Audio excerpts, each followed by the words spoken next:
Let me thank all the honorable members who participated in the discussion. I appreciate that there are overall understanding of what the GST is trying to achieve, and it is the glitches or it is the difficulties which are being faced by many of those who are users of the GSTN portal which is being raised, and also the issue of the tax rates. I'll try to address each of the concern voiced by the members, the primary ones, that is.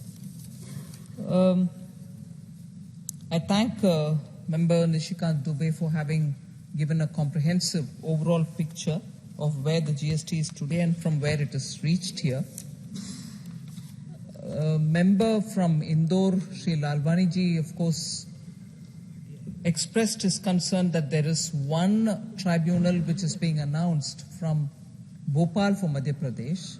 Every state is going to get 1+1, and the second one can or maybe will be located in Indore, which is the commercial center, which is of course a decision which is based on the inputs which are given in the GST Council by the state officials as well. I understand his concern on that. There was this point mentioned by Member Sharmishta Sethi, I'm not sure if she's here now, asking for a reduction in the GST rate for Tendu leaves. This topic on the GST rates for Tendu leaves have been discussed, if I remember correct, more than once in the GST Council. And I think since 2017 itself, this has been subject of discussion. In my tenure, twice this has been discussed. And there is no unanimity of view, and therefore we are not able to arrive at a decision which Orissa might like. So the matter on the Kendu leaves lies there. But it is not because the GST Council did not take it up for discussion. It was taken up, but no unanimity has been arrived. Also, Member Sethi also raised this issue of taxation on online gaming with prospective effect, or if there is a need for a clarificatory exercise. The clarification on that levy was issued, sir. 28% is the tax, and as to who it will apply to, on who will the incidents fall, has been clearly explained. But this particular point that the valuation rules, I like to put it on record again, that the valuation rules to exclude winnings is prospective. So I hope there's no confusion on that. The member from Shiv Sena, Dhairishil Maneji, spoke about the cases which are pending in High Courts and Supreme Court.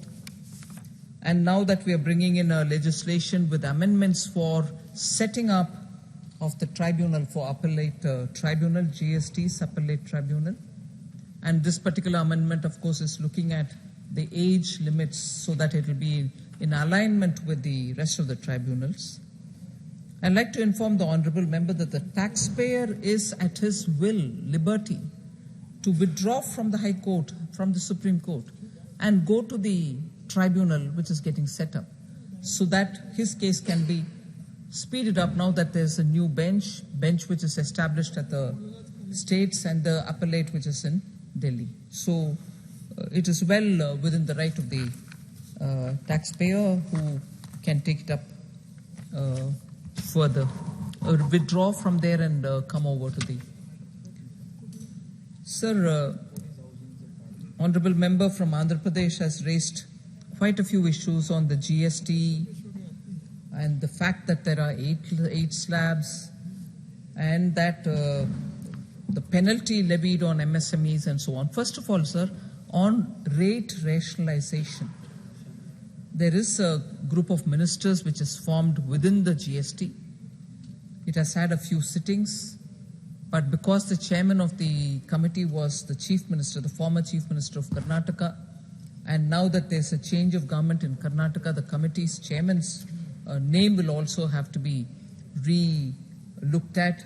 The committee is reconstituted and so on. So that work of rate rationalization is a larger exercise which has been undertaken by the GOM. On the issues being faced by MSMEs, the GST Council at the state level and the GST per se at the central level also interacts with various MSME groups. They have had quite a few issues with which the council's teams have sat through and also addressed their issues. So this issue of PSUs not paying the MSMEs, and as a result they themselves will have to pay the tax on an amount which is not received, has been, I think, to a large extent about the central PSUs have been addressed. I personally involved myself in saying the PSUs cannot delay payment beyond 45 days. It was mentioned during one of my budget speech, after which we followed it up with the PSUs. And once when there was a fairly unbelievable number floating around in the public domain about the total amount which is pending from PSUs for MSMEs, I was perturbed. I went back to check it up.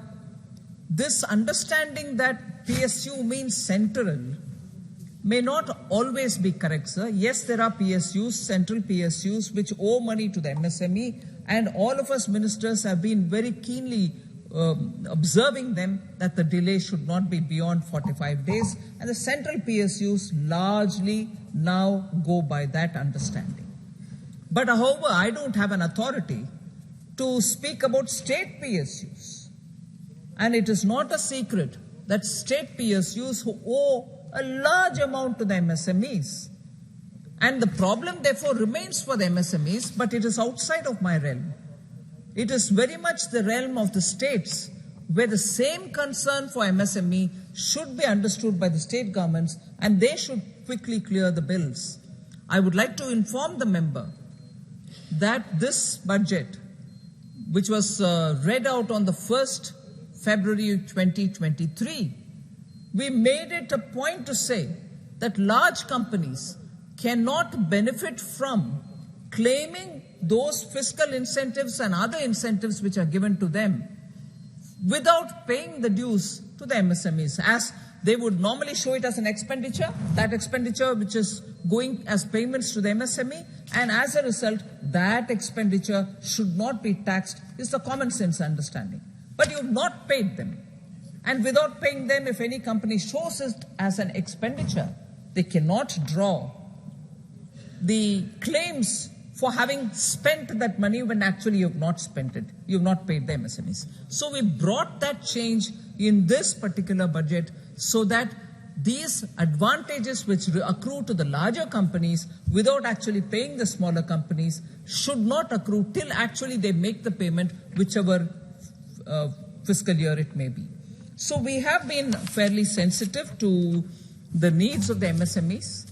I am quite happy to hear more about it, and when I was recently in Vijayawada, Honorable Member met me with a delegation and gave me also a lot of representations. We'll take that on board.